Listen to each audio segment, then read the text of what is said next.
जय माता दी भाई और बहनों, स्वागत है आपका आज के इस नई वीडियो में। तो चलिए सॉल्व करते हैं प्रश्नावली 4.5 की प्रश्न संख्या 2 को। तो चलिए इसको सॉल्व करते हैं। अभी मैंने एक बार सॉल्व किया है, वीडियो ही नहीं रिकॉर्डिंग सही से हुआ, बेकार हो गया। समझ लीजिए कि पूरा मेहनत बेकार हो गया। तो चलिए इसको सॉल्व करते हैं। तो इसको पूरा पहले आई बराबर में मान लीजिए। वो ये तो हो गया dx, 1 into D X equal to में dx ही रहेगा। अपॉन में इसको तोड़ लेंगे। हम लोगों को पता है कि एक्स स्क्वायर तो इसको जब तोड़ेंगे हम लोग, एक्स स्क्वायर माइनस नाइन को हम लोग क्या लिख सकते हैं, थ्री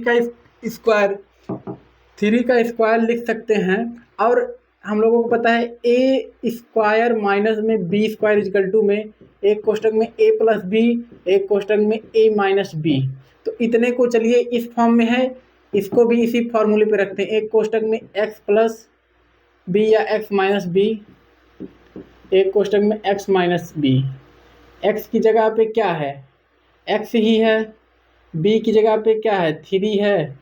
यहाँ पे भी b की जगह पे -3 आएगा। तो हम लोग इतने को क्या लिख सकते हैं, ये जो पूरा है यहाँ पे लिख दीजिए x प्लस 3 और x माइनस 3। ये इतना लिख दिया। अब इसको मिटा दीजिए, ये तो आपको समझने के लिए था सिर्फ। अब यहाँ पे ये तो आई बराबर माना गया है। अब इसको चलिए सॉल्व करते हैं। अब यहाँ पे इसको फिर से वैसे लिख दीजिए जैसे है इस फॉर्म में। बटे वाला चेंज किया हमने, आप लोगों ने देखा ही है। बाकी ये जो यहाँ पे x माइनस 3 है, अब इतने पूरे के बराबर में क्या करना है। अब जो है उदाहरण में एक सारणी दी गई है जहाँ पे a अपॉन बी करके जो सारणी दी गई है उसी सारणी पे रखना है। तो a अपॉन में क्या आएगा, x, चाहे x प्लस वाला रख दें चाहे माइनस वाला रख दें, कोई दिक्कत नहीं। तो माइनस वाला हमने रख दिया। b अपॉन में x प्लस वाला रख दीजिए। ये दोनों जगह चेंज कर सकते हैं, कोई दिक्कत नहीं है इसमें। अब क्या करना है, 1 अपॉन में x प्लस 3 x माइनस 3 बराबर में क्या है। अब इन दोनों का एलसीएम लेंगे तो क्या हो जाएगा, x माइनस 3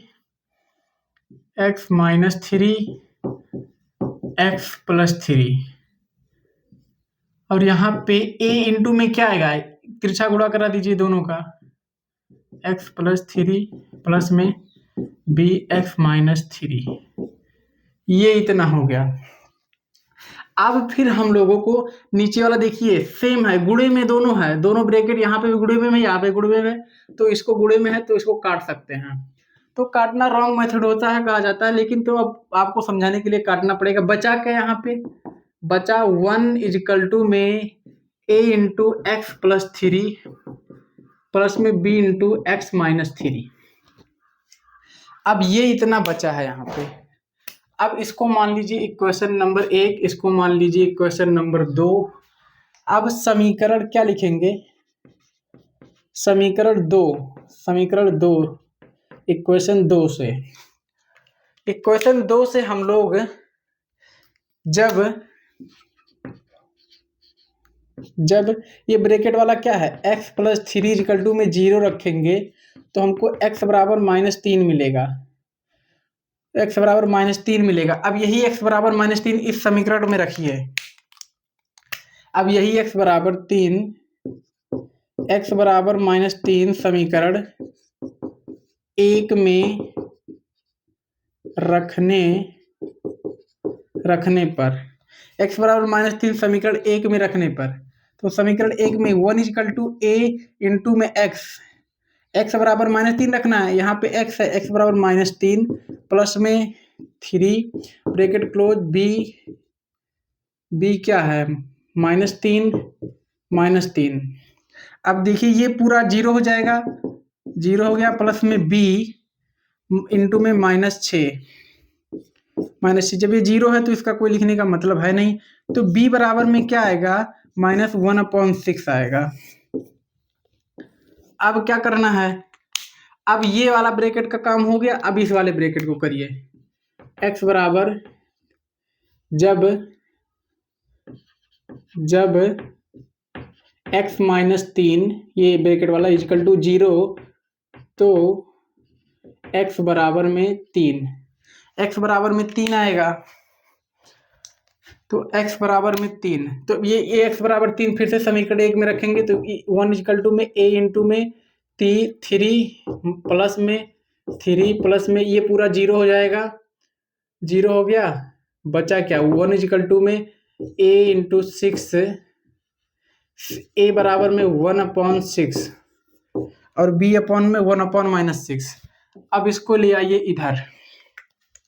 अब जो समीकरण 1 इसको क्यों माना गया था, क्योंकि हम लोगों को समीकरण 1 का समाकलन करना है।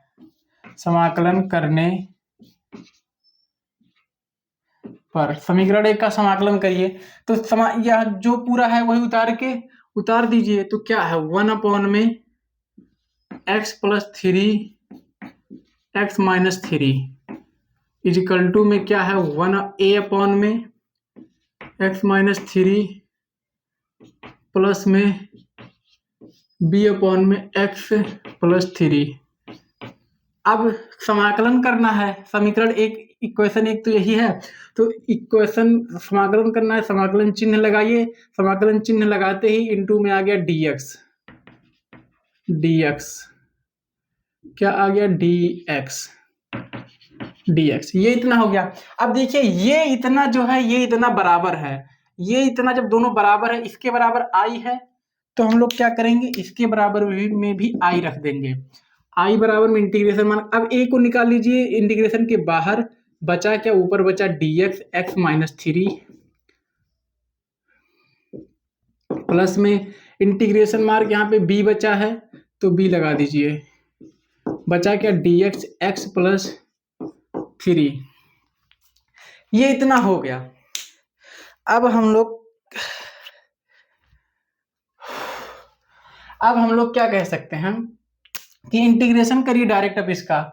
अब हम लोगों को इंटीग्रेशन करना है, कुछ नहीं करना, इंटीग्रेशन करेंगे ये पूरा x की जगह पे इंटीग्रेशन 1/x dx का क्या होता है log x होता है, तो चलिए ये इतनी वैल्यू को क्या लिख सकते हैं a इंटू में log x की जगह पे x माइनस 3 है तो x माइनस 3 कर दीजिए, प्लस में b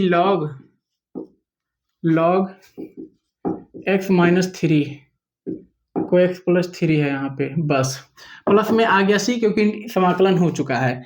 अब क्या करेंगे, दोबारा क्वेश्चन लगाया हूँ बहुत जल्दी, एक बार लगाया पूरा वीडियो खराब होगी, दिमाग खराब है, और गर्मी ऊपर से लग रही है, फैन लाइट भी नहीं है, ये तो इन्वर्टर से चल रहा है मतलब। चलिए तो यहाँ पे क्या हो गया, put the value of a and b, a तथा b की वैल्यू रखेंगे तो a की वैल्यू क्या है यहाँ पे 1/6 log x माइनस 3 प्लस में b की वैल्यू माइनस है तो माइनस लगा दीजिए 1/6 log x प्लस 3 प्लस में c।